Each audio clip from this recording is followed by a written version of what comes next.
Welcome to another episode of the When Life Happens podcast. I'm your host, William Jackson, and so excited because we have another opportunity to live, learn, and grow together. And today, what we're going to talk about is going to set our tomorrow up for exponential success.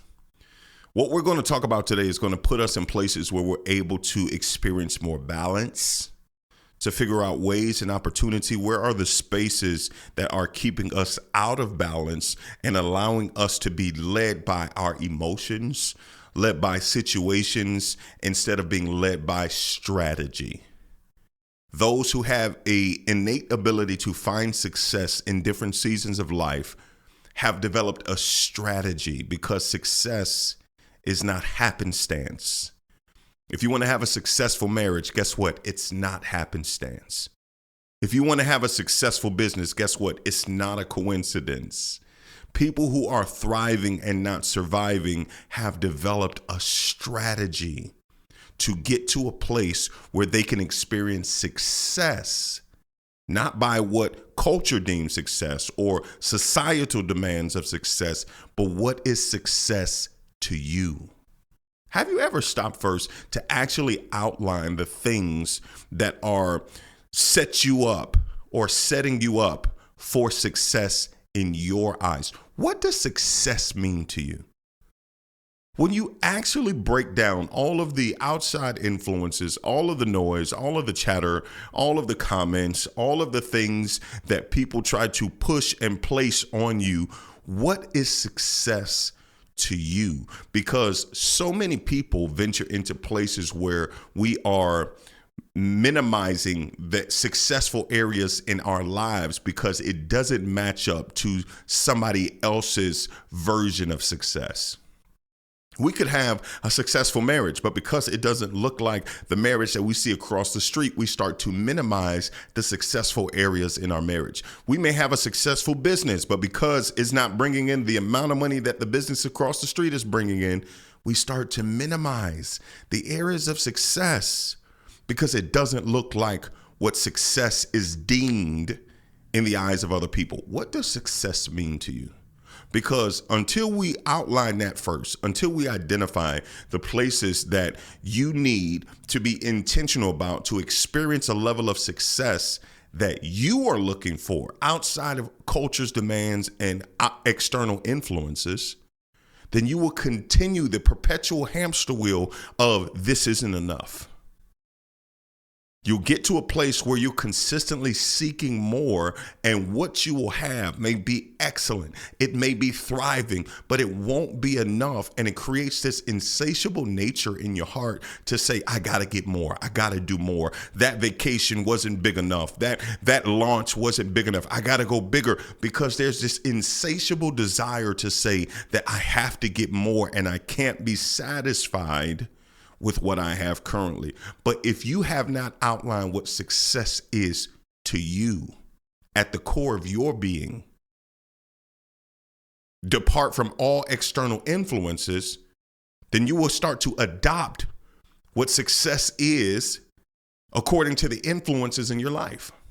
You'll start taking on the success narrative of those who are connected to you. You'll start adopting the success patterns of your parents, or you'll try to adopt the success patterns of those in your friend group, those who are in your surrounding areas. And you haven't stopped to identify, what does success mean to me? Because if I identify what success is to me, and I am reaching my place of success, then guess what? It doesn't matter what anyone else has to say, because I know that I'm successful. But what we're going to talk about today is going to create some spaces where we start to identify one of the strategic ways we can find balance and success in our lives, because so much of our lives and so much of our success is surrendered. I can't tell you how many times I've come in contact with people and organizations and ministries and people all over the world who have a realm of success, who have a sphere of influence and success, and they keep surrendering back to the idea that they're chasing. We can't even celebrate the now because we keep surrendering our success back to the idea of that wasn't enough. Yeah, that was cool and that helped somebody, but that wasn't enough. And when you start doing things, you start prioritizing the applause and you start prioritizing the audience over the impact. So today we're going to talk about tipping the scales, bringing balance, because so much of our inability to experience success is because we keep willingly embracing just this unnecessary sense of struggle. We start to struggle when we start to settle, and we start to struggle when we don't realize that what we're chasing is the idea of someone else's version of success. Comparison, you hear it all the time. It's the thief of joy. It's the thief of confidence. Because once you start to compare, you start to look at what you have and you start to minimize it. You may have a perfectly good lawn, but then you see across the street that they have the zigzags and, they have the squares cut in their lawn. And then all of a sudden you start looking at your lawn with discontent. How do we get to the place now where we're able to establish balance and we start tipping the scales? We have to identify our priorities. What are we prioritizing? Because whatever you prioritize is going to be that which you pursue. So we're going to look at some areas that so many people oftentimes make the mistake to prioritize the improper aspect of what you're seeking after, and then it starts to tip the scale in the negative fashion. So we want to bring some balance. We want to tip it back so that way you're focused and you're being driven by positive intentions, by positive energy, and not by comparison, not by someone else's external desires or their opinions. Because a lot of times when we're in this place and space where we're trying to reach success, what if you actually stepped into a realm of success but didn't identify it? What if what you have right now is successful? If you actually stopped and surveyed the global economy based on income globally, most of you who are watching this will be considered in the top percentile. I'm not talking about just in your nation, in your state, in your city. I'm talking about globally. But we have this innate thing where we start to identify our success and we start to look at everything in our own individual silo. So we got to be able to break that to understand that there is a large world, that globally things are happening all over the world. And if we are not intentional about having a level of intentional exposure, we will drive ourselves crazy trying to live up to expectations to people you don't even know. So let's talk about some of the things as how we can tip the scales, because so much of our inability to experience success is because we willingly walk into struggle. How do we do that? I'm going to give you quite a few of them, so I hope you got something to write with. So we're going to dive into a few of these so we can be intentional. And we'll start more so from a relational standpoint, because everything happens from a basis of relationship. Right? Everything that you build has a relational component to it. Even if you're in a space where you say, you know what, I'm just going to be a trader, or I'm going to, create a business where I'm just working on computers in my home. There is still someone on the other end of a transaction or interaction that is necessary for your business to thrive. Everything has a relational component. But so many times we struggle in relationship. And we're going to talk about more from an intimate perspective first. We struggle in relationship because we prioritize companionship over compatibility. Ooh, did you hear that? So many times we are struggling in relationships. Why? Because we are prioritizing companionship over compatibility. Listen. There have been times in the lives of so many people where just because they got lonely, they start making concessions. Just because you got to the place where, you know what, I'm just tired of being alone, and I'm just tired of not having somebody. I'm tired of seeing everyone else happy in relationships and I'm not. And then what happens? We start to make our non-negotiables negotiable. And that's when we start to settle. And when we start to settle, we walk into places of willful struggle, because we start to weigh and prioritize companionship. I just need somebody. We prioritize the fact that somebody is readily available over the fact that they may not be compatible to what we want, what we desire, and to the person who is necessary to help push me into the purpose that I'm supposed to walk into. Because here's the thing. In every relationship you jump in, who you are connected to is either going to push you towards your purpose or pull you away from it. This is why you have to have a future focus. If you don't have a future focus, you will start to surround yourself or staff your life with people who fit your now and not your next. When you don't have a future focus, you will start to staff your life with people who fit your now and not your next. When you start to prioritize companionship over compatibility, you'll start minimizing the aspects of we're not compatible here. That this thing that's really important to me, this thing that actually is one of the pillars of who I am and what I stand for, I will start to minimize that and start to put that on the back burner. Why? Because I just want someone now. Loneliness is the aspect that causes people to start to prioritize companionship over compatibility. And when you start first to getting to the place where you are able to value compatibility, it all starts with you having a clear concept of who you are. Once you have a clear idea of your identity and who you are, you will realize the value in finding someone who fits you and not someone who makes you feel good. You'll find the value in seeing and finding someone who fits all of the qualities and who are going to help cultivate you according to who you are. But if you don't know who you are, you will settle for who they say you are, and then you'll start to settle for what they say you can have. Society will tell you you're getting too old. Society will tell you everybody else is happy and you're not.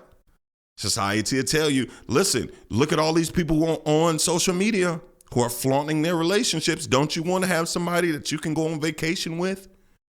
Don't you want to have somebody that you can snuggle up with? Don't you want to have somebody that you want to be on the phone with all night? And you'll start to prioritize the fact that I just need a companion, someone to just do life with. And when we start to prioritize life over purpose, then we'll get to the aspect now where we want people to do life with, but we're not taking the actual intentional effort to figure out if this is somebody I can do purpose with. We just want to have fun. We want to get to a place where we can just get to somebody who's going to make us feel good. We're going to have fun. We're going to have experiences together. But then once that desire or that energy starts to fade, this is how it happens. Once the desire for fun starts to fade and you become more clear and focused with your future, then what will happen is you will start to look at your decisions with a level of resentment and contempt. This is where we start to look at things and say, man, we've had good times together and we've spent a lot of time.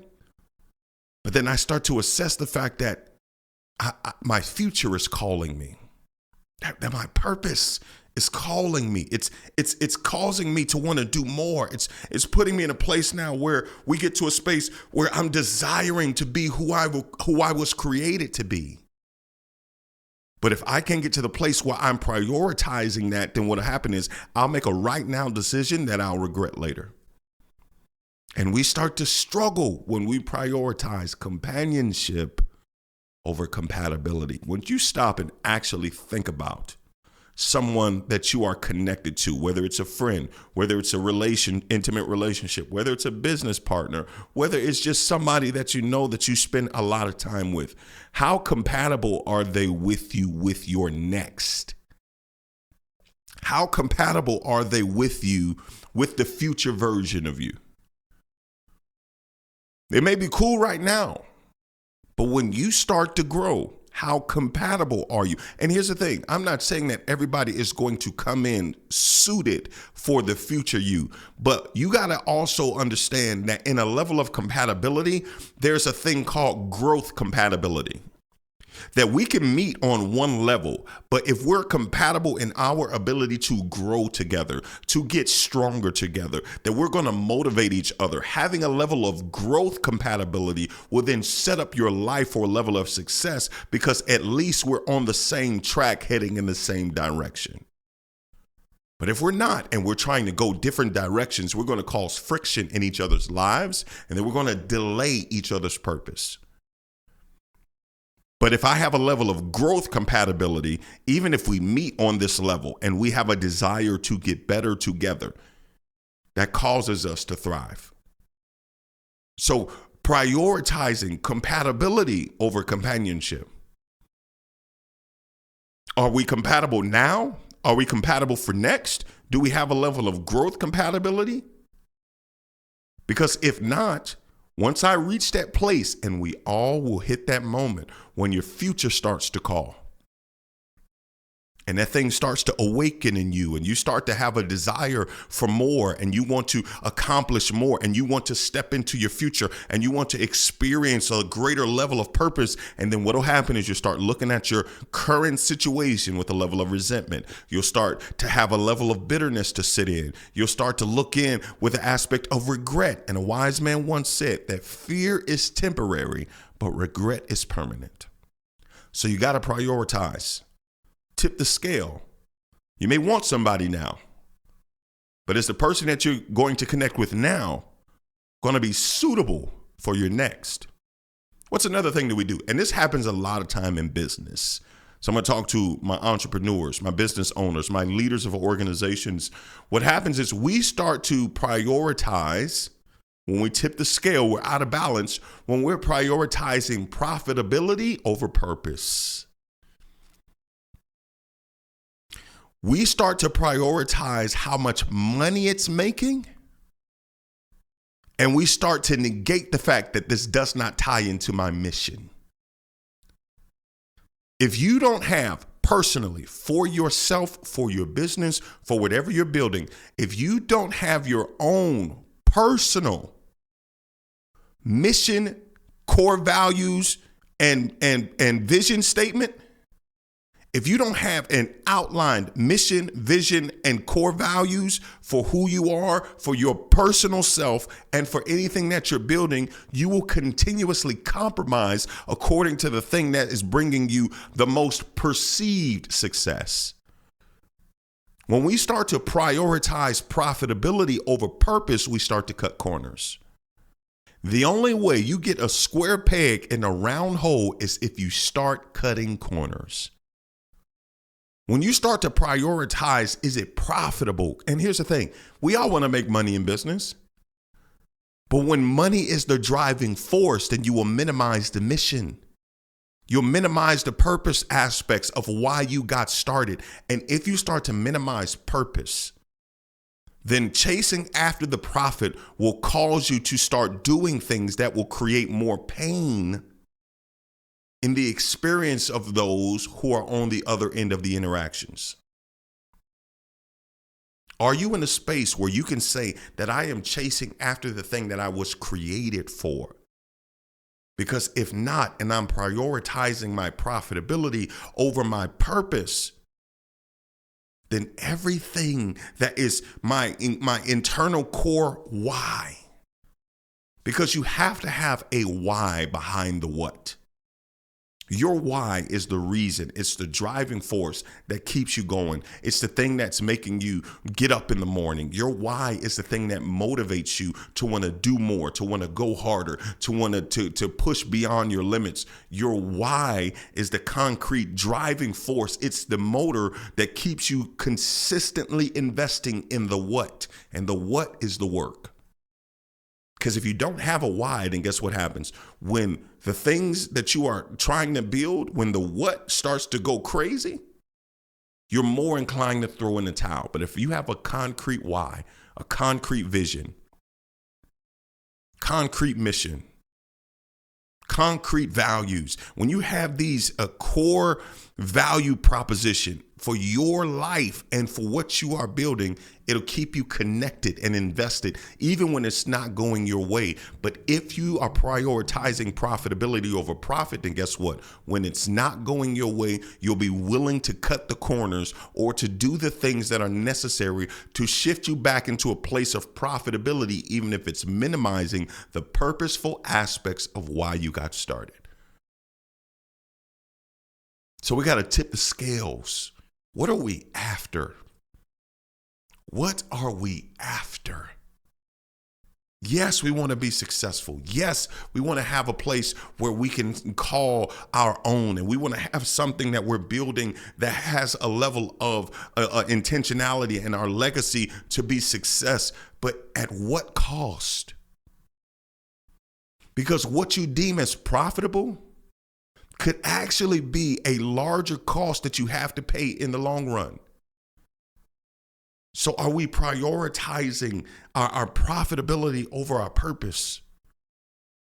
Because if we're going to tip the scales and find balance and create levels of intentional success, then we have to be intentional about making sure that we're level setting what we're after. Because whatever you value, that's where you're going to put the most weight. That's where you're going to put the most energy. That's where you're going to put the most focus. If you're just studying the bottom line, I work with organizations all over the world, and there are so many who are more concerned about the impact over the income.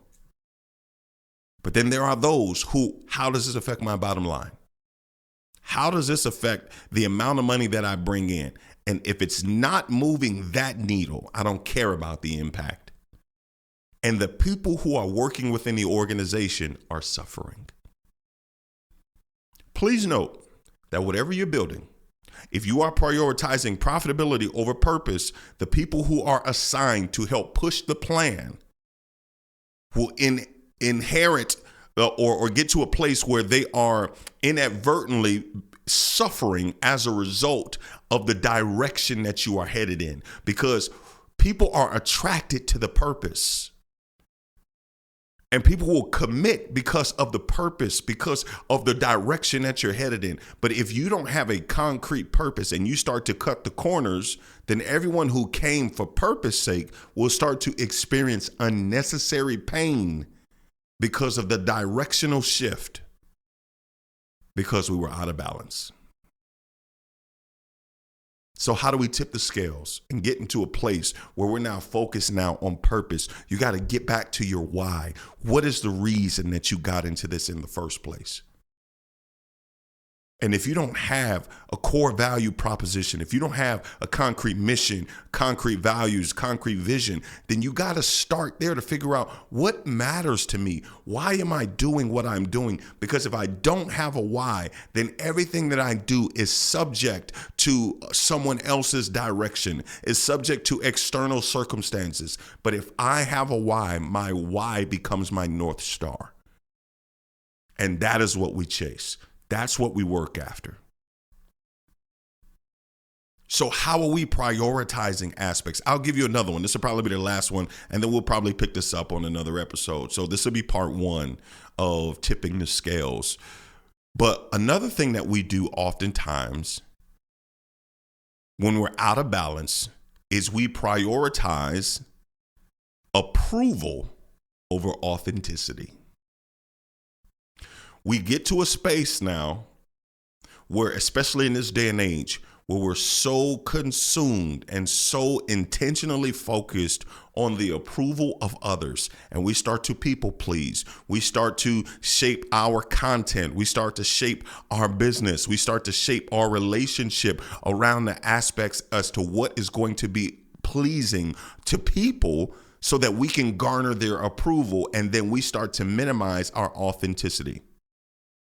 Because then we start to try to shape our lives to a place where it is fitting the mold in the eyes of those that we're seeking the approval from. We start to struggle when we start to weigh and create spaces where we're seeking after approval instead of authenticity. If I'm more concerned with your approval, it's going to determine how I show up. If I'm more concerned with how you're going to think or what you're going to say or how you're going to feel, then guess what? It's going to alter my ability to show up as my authentic self.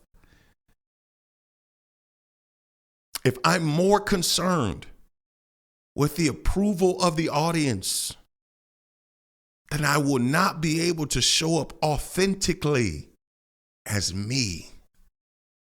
And then if I lose myself, then what will happen is I create this perpetual cycle of bitterness.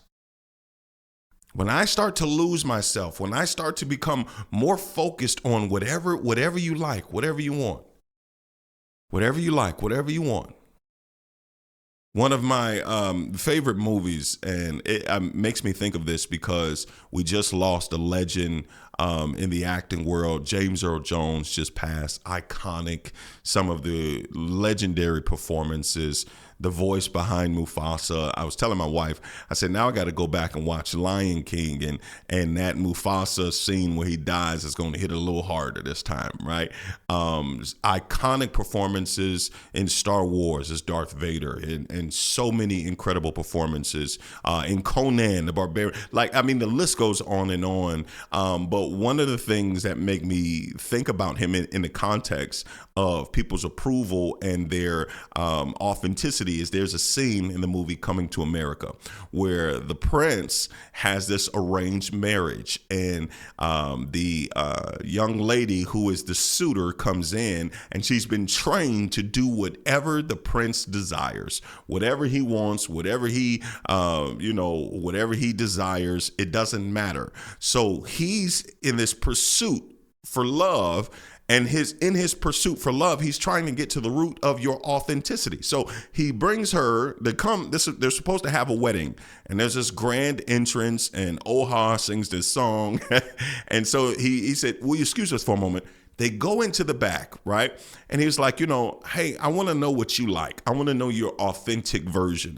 I want to know who you are. And her responses were, whatever you like. He was like, okay, no, I get that. I know you were trained to know what I like, but I want to know what you like. He said, for instance, do you like, food? And he said, yes. Okay, cool. What food? What type of food do you like? Whatever you like.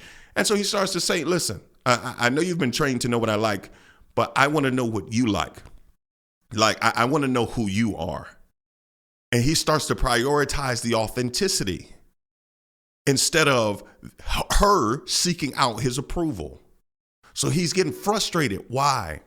Because when you don't show up as your authentic self, your representative will only get you so far. When you don't show up authentically with who you are. And so he puts it to the test. He said, okay, you're telling me whatever I tell you to do, you will do? Yes, Your Highness. Anything I say to do, you will do? Yes, Your Highness. Bark like a dog. She starts to bark. Dog wasn't big enough. He said, a big dog. She goes, woof, woof. He's looking around like, I can't believe at the lengths that you would go to seek my approval and minimize your authenticity. And so many of us are going through life minimizing who we are from an authentic perspective because we are so seeking out the approval of others. How do we get to a place now where we're intentional about seeking out the aspects of who I am as an individual? Because if I don't show up as me, I will regret the version or resent the version that I become to try to please you. Listen to that. If I don't show up as me, eventually I will begin to resent the version that showed up to please you. And we got to get to the place where we're willing to say, I got to do what's necessary so that I can be me. I can only be me. I can only show up in the way that I was created. I can only be who I am, because if not, then I'll start to settle. And the more I start to settle, settling is a snowball. You settle in one area, guess what? Another area is coming.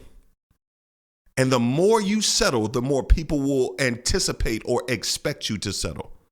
The more you settle in relationships, the more they will expect you to settle in relationships. The more you settle in business, the more they will expect you to settle in business. This is how entrepreneurs will get to a place now where your prices have been consistently the same for 15 years, and we're scared to go up on your prices out of fear that is going to disrupt the approval of your clientele. But if you are in a space where you are consistently training those who you are connected with, that you are going to grow, that you are going to evolve, and you are going to authentically pursue what's best for your business, they will have a mindset that this is normal.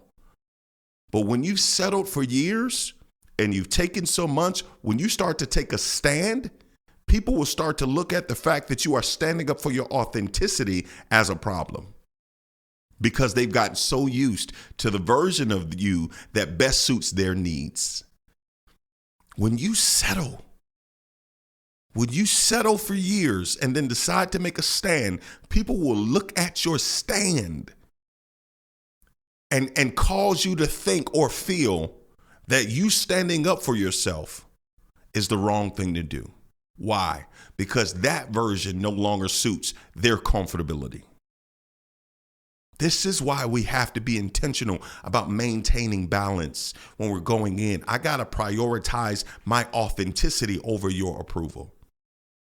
I got to prioritize it, because if not, then I get to a place where I am sacrificing myself, where I am sacrificing who I am. I'm sacrificing the core essence of who I was created to be, to please you. And then it would inadvertently cause me to resent me and you in the long run.